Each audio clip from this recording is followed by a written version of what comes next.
Asian glory YouTube channel के online platform पे मैं एशियन सिंह एक बार फिर से आपका हार्दिक स्वागत एवं अभिनंदन करता हूं। जैसा कि आप जानते हैं कि सिद्धार्थ विश्वविद्यालय से संबंधित जितने भी कॉलेज हैं, सिद्धार्थ यूनिवर्सिटी से संबद्ध जितने भी कॉलेज हैं, उनका जो एग्जामिनेशन डेट है वो आ चुका है 17 जुलाई से। यानी 17 जुलाई से चाहे आप बीएड फर्स्ट ईयर में हो, चाहे आप बीएड सेकेंड ईयर में हो, आपकी परीक्षाएं संचालित होंगी, शुरू होंगी। अब आपने जो साल भर की पढ़ाई की है उसका मूल्यांकन करने का समय आ गया है कि आपने साल भर में क्या क्या पढ़ा। अगर आपको लगता है कि आपकी तैयारी में कुछ कमी रह गई है तो आप हमारे साथ जुड़ करके अपनी तैयारी को और अच्छा कर सकते हैं और पुख्ता कर सकते हैं, जिससे कि आने वाला जो आपका एग्ज़ाम है उसमें अच्छे नंबर आपको प्राप्त हो सकें। 4 पेपर प्रथम वर्ष वालों का होगा और 4 ही पेपर द्वितीय वर्ष वालों का होगा। तो सबसे पहले जो बीएड फर्स्ट ईयर में फर्स्ट पेपर है ज्ञान एवं पाठ्यक्रम, हम उससे संबंधित क्लासेज लेकर के आ रहे हैं और कुछ क्लास में ही हम उसको पूरा करेंगे। उसके बाद आपका second paper, third paper, fourth paper, इस टाइप से आपको डेली 1-2 वीडियो करके आपको मिलता रहेगा और आप अपनी तैयारी को और अच्छा करते रहिएगा।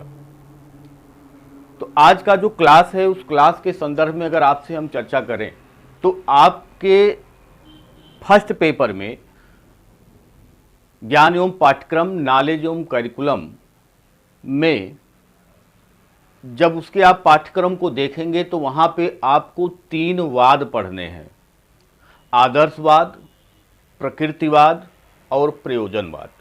इसके अलावा आपको विवेकानंद को पढ़ना है, विचारक में आपको विवेकानंद को पढ़ना है, आपको महात्मा गांधी को पढ़ना है और आपको गिजुबाई बधेका को पढ़ना है। अब 3 वाद पढ़ना है और 3 विचारक पढ़ने हैं।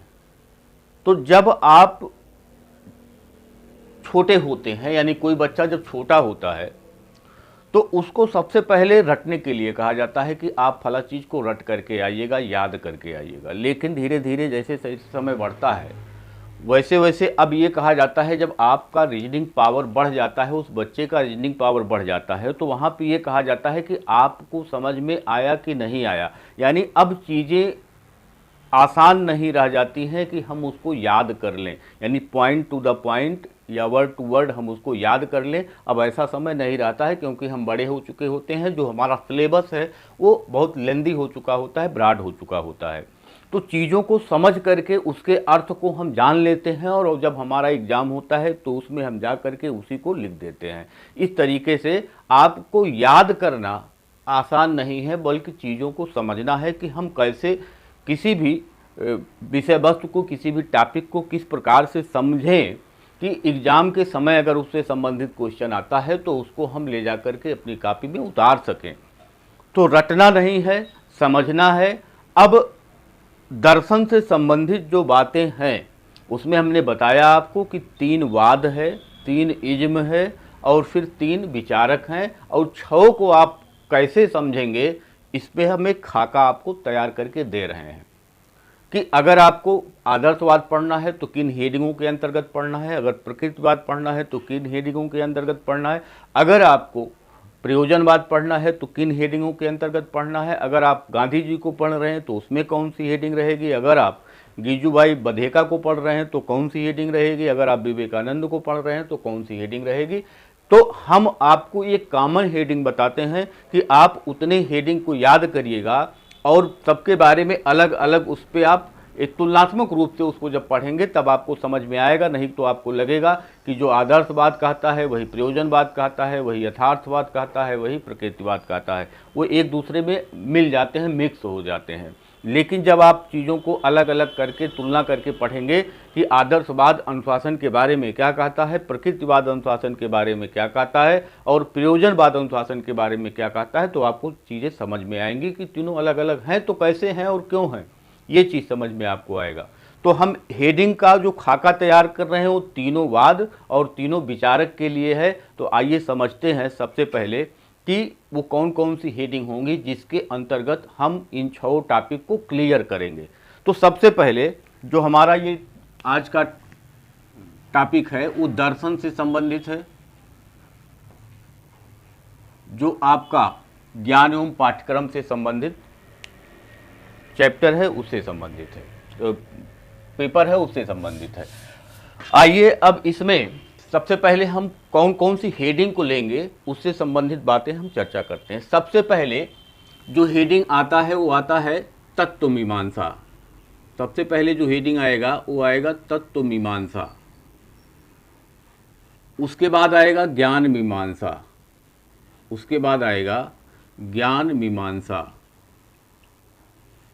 उसके बाद जो हेडिंग आएगा वो आएगा आचार मीमांसा, आचार या इसी को कहते हैं मूल्य मीमांसा, मूल्य मीमांसा।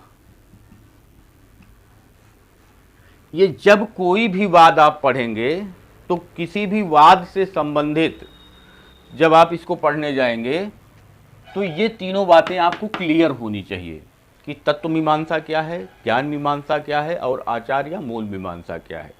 इसके बाद यहीं से आपका परिभाषा निकल करके आएगा कि परिभाषा क्या है, यहीं से निकल करके आएगा परिभाषा कि परिभाषा क्या है। उसके बाद जब आप उस चीज की परिभाषा दे लेंगे तो परिभाषा के बाद आएगा मूल सिद्धांत, मूल सिद्धांत या विशेषताएं, मूल सिद्धांत या विशेषताएं, मूल सिद्धांत या विशेषताएं। उसके बाद मूल सिद्धांत या विशेषताएं यानी जो भी सिद्धांत आप पढ़ रहे हैं, जो भी वाद आप पढ़ रहे हैं उससे संबंधित जब परिभाषा देंगे, जब आपको तत्व मीमांसा, मूल्य मीमांसा, ज्ञान मीमांसा क्लियर हो जाएगा तो वहाँ से आपको परिभाषा करने में आसानी होती है, परिभाषा को समझने में आसानी होती है।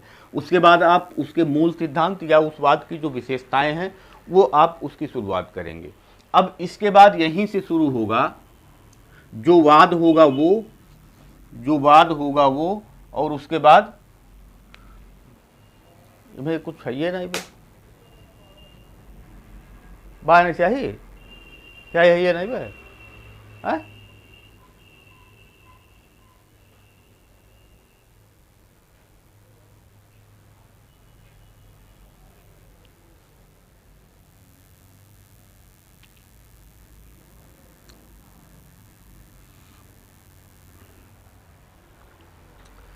इसके आगे जब आप चलेंगे तो यहाँ पे आएगा मूल सिद्धांत और विशेषताएं, और विशेषताओं के बाद जो भी वाद आप पढ़ रहे हैं और यहाँ से निकल करके आएगा उस शिक्षा के बारे में। यानी जब अगर आप आदर्शवाद पढ़ रहे हैं तो आदर्शवाद और शिक्षा, प्रकृतिवाद पढ़ रहे हैं तो प्रकृतिवाद और शिक्षा, अगर आप प्रयोजनवाद पढ़ रहे हैं तो प्रयोजनवाद और शिक्षा। तो इतना आपका ये हो गया। उसके बाद जब यहाँ से आगे आप बढ़ेंगे तो जब आगे बढ़ने की प्रक्रिया होगी तो इसमें फिर आएगा आपका शिक्षा के उद्देश्य, शिक्षा के उद्देश्य। शिक्षा के उद्देश्य के बाद उसी उद्देश्य पे आधारित आपका पाठ्यक्रम होता है। इसी पाठ्यक्रम को पढ़ने के लिए शिक्षण विधियां होंगी।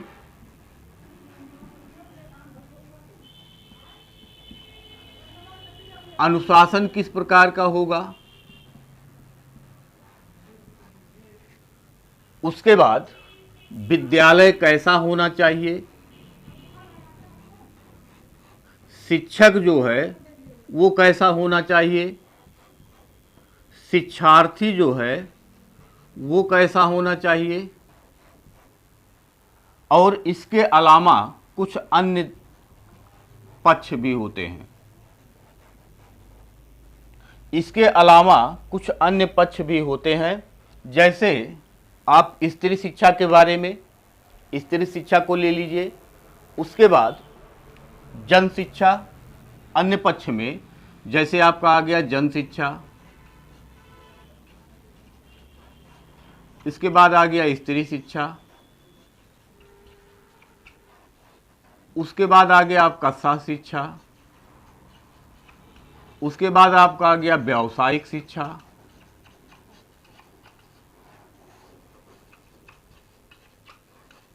तो ये सारे हेडिंग आपको कोई भी, चाहे आप वाद पढ़ रहे हो और चाहे आप किसी विचारक को पढ़ रहे हैं, तो इतनी हेडिंग के अंतर्गत अगर आप उस चीज़ों को लिख देते हैं तो आपको अच्छा नंबर मिल सकता है और आपका जो कॉन्सेप्ट है वो भी क्लियर हो जाएगा। जैसे अगर हम सबसे पहले आपको आदर्शवाद पिछली बार पूछा गया है, इस समय अब की बार जो इम्पोर्टेंट है वो प्रकृतिवाद और प्रयोजनवाद है। तो प्रकृतिवाद और प्रयोजनवाद का क्लास हम सबसे पहले लेकर के आएंगे, उसके बाद फिर आदर्शवाद को हम वर्णन करेंगे। तो अगर मान लीजिए हम प्रकृतिवाद आपको पढ़ा रहे हैं या प्रकृतिवाद आप पढ़ रहे हैं, तो प्रकृतिवाद को आप पढ़ेंगे कैसे? सबसे पहले आप प्रकृतिवाद की तत्व मीमांसा को जानेंगे।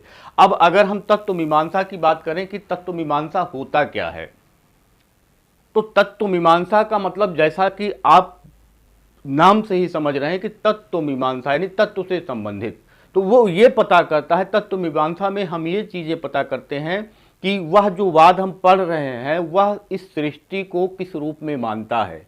सृष्टि और सृष्टा से संबंधित जो बातें हैं, ईश्वर और प्रकृति से संबंधित जो बातें हैं, आत्मा और परमात्मा से संबंधित जो बातें हैं, जन्म और मरण से संबंधित जो बातें हैं, ये सारी चीजें आती हैं तत्व मीमांसा के अंतर्गत। यानी इस सृष्टि की रचना किसने की, इस सृष्टि की रचना किन तत्वों से हुई। सृष्टि का मतलब जो प्रकृति हमको नजर आ रहा है, जो संसार हमको दिख रहा है, इस संसार की रचना किसने किया है, और अगर रचना किया है तो किन तत्वों से किया है। अगर इसकी जानकारी प्राप्त करनी हो तो ये आएगा तत्व मीमांसा के अंतर्गत। ईश्वर है या नहीं है, अगर है तो वो साकार रूप में है कि निराकार रूप में है, जब हम इसकी बात करते हैं तो आता है वो तत्व मीमांसा के अंतर्गत। जन्म के बाद आदमी की मृत्यु होती है, ये परम सत्य है। तो क्या जन्म के बाद जब मृत्यु होती है उसके बाद भी क्या कोई पुनर्जन्म होता है या नहीं होता है? जब इस पे हम चर्चा करते हैं तो ये तत्व मीमांसा के अंतर्गत आता है। इसके अलावा इस जीव जगत से संबंधित जो बातें हैं, जो हमारे संसार में पेड़ पौधे, मनुष्य, पशु पक्षी, ये सारी चीजें हैं, इससे संबंधित जब बातें हम करते हैं तो वह तत्व मीमांसा के अंतर्गत आता है। यानी अगर संक्षेप में हम आपको बताना चाहें तो ये सृष्टि बनी, किसने बनाया, ईश्वर है नहीं है, आत्मा परमात्मा अलग अलग है, एक ही में है, आत्मा क्या है, परमात्मा क्या है, ईश्वर है, क्या आत्मा को ईश्वर का रूप दे सकते हैं। तो इस टाइप की जो बातें होती हैं, जन्म के बाद मृत्यु होता है, मृत्यु के बाद क्या कोई पुनर्जन्म होता है, ये सारी बातें जब हम करते हैं तो वो तत्व मीमांसा के अंतर्गत आता है। जब हम ज्ञान मीमांसा के में आएंगे तो ज्ञान मीमांसा में जो हमारी बुद्धि है उसके बारे में बात होती है, ज्ञान का स्वरूप क्या है इसके बारे में बात होती है, ज्ञान की प्रामाणिकता के बारे में बात होती है, ज्ञान को प्राप्त करने के साधन के बारे में बात होती है। तो इस टाइप की जो बातें हैं वो ज्ञान से संबंधित जो बातें हैं, यानी हमारी बुद्धि, वास्तविक ज्ञान क्या है, ज्ञान है क्या, ज्ञान प्राप्त करने के साधन क्या हैं, उस ज्ञान की प्रामाणिकता क्या है। तो इस टाइप की जो बातें होती हैं वो ज्ञान मीमांसा के अंतर्गत आती हैं। तीसरे में आया है आचार या मूल मीमांसा, यानी जो हमारा मानव जीवन है इसका आदर्श क्या है, इसके मूल्य क्या हैं, कौन से कर्म करणीय हैं, कौन से कर्म आकरणीय हैं, यानी क्या हमको करना चाहिए और क्या हमको नहीं करना चाहिए। ये सारी बातें आती हैं आचार और मूल मीमांसा के अंतर्गत। क्या करणीय है क्या नहीं करणीय है, जिसको हम अंग्रेजी में एथिक्स कहते हैं या नीति शास्त्र जिसको बोलते हैं, हमको क्या करना चाहिए और हमको क्या नहीं करना चाहिए, ये सारी बातें आती हैं आचार या मूल मीमांसा के अंतर्गत। तो जब हम कोई वाद पढ़ते हैं तो उस वाद के अनुसार ईश्वर है या नहीं है, इस सृष्टि की रचना किसने किया, किन तत्वों से किया, तो ये सारी बातें हम उस वाद के अंतर्गत पढ़ेंगे। उस वाद के अनुसार ज्ञान क्या है, उस वाद के अनुसार ज्ञान की प्रामाणिकता क्या है, उस वाद के अनुसार ज्ञान प्राप्ति के साधन क्या हैं, उस वाद के अनुसार सच्चा ज्ञान क्या है। इस टाइप की बातें जो होंगी वो ज्ञान मीमांसा के अंतर्गत आएंगी। और उस वाद के अनुसार हमारे व्यवहार किस प्रकार के होने चाहिए, हमको एक दूसरे से किस प्रकार बात करना चाहिए, किस जो हमको हमारा जो आदर्श है, जो हमारा अंतिम लक्ष्य है यानी मोक्ष प्राप्त करना, वो किन कर्मों को करने से हम मोक्ष की प्राप्ति कर सकते हैं, ये सारी बातें आएंगी आचार या मूल मीमांसा के अंतर्गत। उसके बाद उसी के आधार पर परिभाषा निकल जाएगा। अब परिभाषा निकल जाएगा तो यहाँ जो तत्व मीमांसा, ज्ञान मीमांसा और मूल मीमांसा आपने पढ़ा, उसी के आधार पर ही आप यहाँ मूल सिद्धांत या उस वाद की विशेषताओं को लेकर के आएंगे। और उसके बाद जब हम आएंगे शिक्षा के बारे में, तो वह वाद शिक्षा के बारे में क्या कहता है, उस वाद के अनुसार शिक्षा के उद्देश्य क्या है, उस वाद के अनुसार शिक्षा का पाठ्यक्रम किस प्रकार का होना चाहिए, उस वाद के अनुसार शिक्षण विधियां किस प्रकार की होनी चाहिए, अनुशासन किस प्रकार का होना चाहिए, उस वाद के अनुसार विद्यालय का स्वरूप किस प्रकार से होना चाहिए, वह कहाँ बना होना चाहिए, शिक्षक कैसा होना चाहिए, शिक्षार्थी कैसा होना चाहिए। अगर अन्य पक्ष में आएंगे तो उस वाद के अनुसार जन शिक्षा होना चाहिए या नहीं होना चाहिए, उस वाद के अनुसार स्त्री शिक्षा किस प्रकार का होना चाहिए या नहीं होना चाहिए, उस वाद के अनुसार सह शिक्षा होना चाहिए या नहीं होना चाहिए, उस वाद के अनुसार व्यावसायिक शिक्षा किस प्रकार से दी जानी चाहिए, इस पे चर्चा हम करेंगे।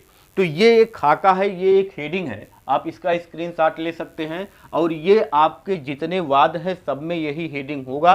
और आप जब पढ़ेंगे तो तुलनात्मक रूप से पढ़ेंगे, और जब आप तुलनात्मक रूप से पढ़ेंगे तो आपको ज़्यादा चीज़ें समझ में आएंगी।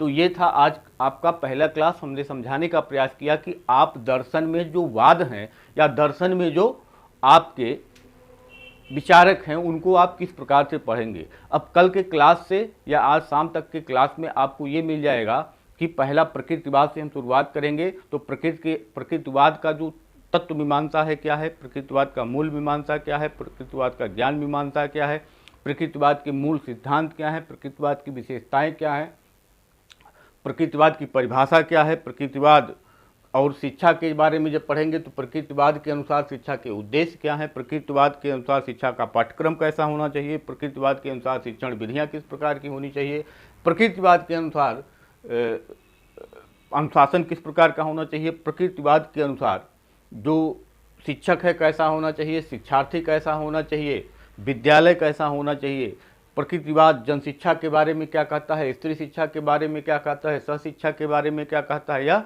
व्यावसायिक शिक्षा के बारे में प्रकृतिवाद का विचार क्या है, ये आपको हम अगले क्लास में बताने का प्रयास करेंगे।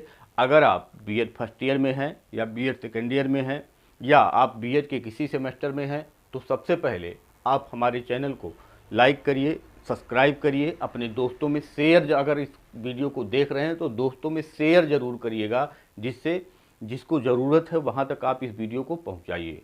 आज के लिए इतना ही, धन्यवाद, नमस्कार।